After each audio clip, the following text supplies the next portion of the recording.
Now, I'll admit, and I'm not going to get into specific details here, but I'll admit, I've consumed things in the past, taken things in the past that have been on the water list that wouldn't be allowed. But that doesn't matter. What's done there is done, and it's insignificant to this message. Going forward, and Rob is very much aware of all the circumstances. Welcome arm wrestlers, Pradeep here from Armwrestling News. Today we will analyze Ryan Bowen's recent statement about his steroid usage, and then I'll give you 2 reasons why I believe that steroids are an essential part of our sport. Ryan Bowen has openly admitted that he is, or at least he was, on steroids.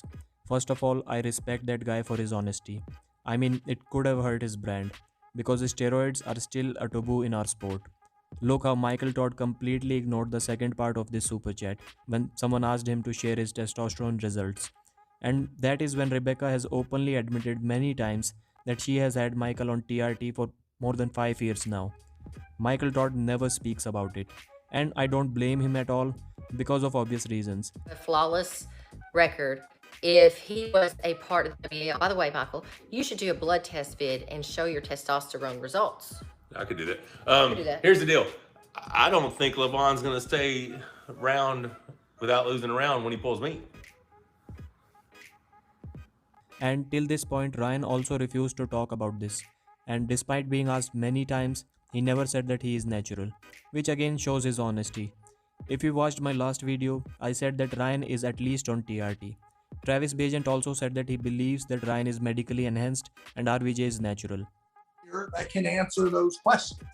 I usually take the juice up till Thursday before the fucking event. Yeah! That people need to know. Ryan Bowen is not the same guy. In my opinion, he is medically enhanced, which is completely okay if he is. Rob Vigent Jr. is not enhanced. Ryan said that he will not share the details of what he took because RVJ already knows about that. He said that he just had a great conversation on the phone with RVJ, so I believe that is when he told RVJ about that.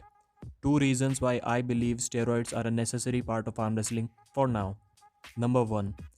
That is what the audience wants. I personally don't mind people taking steroids in arm wrestling, and to be honest, I think to some extent they are necessary for the growth of our sport. Why? Well, what would the new eyes to the sport rather like to see? Someone like Ian Carnegie and Derek Smith arm wrestle, or someone like Denis Siplenkov or Dmitry Trubin having a go at it? And there's a clear proof for that. Almost all of the viral arm wrestling videos on the internet include these jacked up guys that are clearly on steroids. We have a limited number of schoolboys and Devon Larretts to push the sport to newer audiences. For now, we need the muscles. Number 2. Higher competition. If steroids are suddenly taken out from the game, imagine how many grades would we lose from our sport. And new stronger guys like Larry, who are clearly on steroids, would not come to our sport. Yes, some athletes like RVJ would definitely benefit from it because the competition at world level would be greatly reduced. But can you imagine arm wrestling without Dennis, Trubin, Travis, Levon, and almost 100% of the athletes at that level? Even testosterone is a steroid, guys. We wouldn't have seen John Brzezinski versus Devon Larrett 2015 if they were tested. Do you think Devon Larrett can still be competitive without TRT? Todd Hutchings and Ron Bath are still dominating in their late 50s. Is that possible without TRT or other steroids? I hate to bring this to you guys, but that is the truth. If we need these athletes, we also need the steroids. Or we can choose the route that WWE chose when they listed every banned substances on their websites, but still everyone takes them because nobody gets tested. Vince McMahon does not want the natty, out of shape wrestlers in his company because it is bad for business. And arm wrestling also needs business right now. Someone said that if this starts a trend, arm wrestling can be in the Olympics. Yes, maybe when none of us are alive, but definitely not now, not at this level of exposure. We should focus on the things that we can do. Make the sport better by spreading its name. If you want to support me, go to Patreon and YouTube membership. That's it for today. If you liked the video, give it a thumbs up, share it with someone who thinks like you. My name is Pradeep and I thank you so much for watching.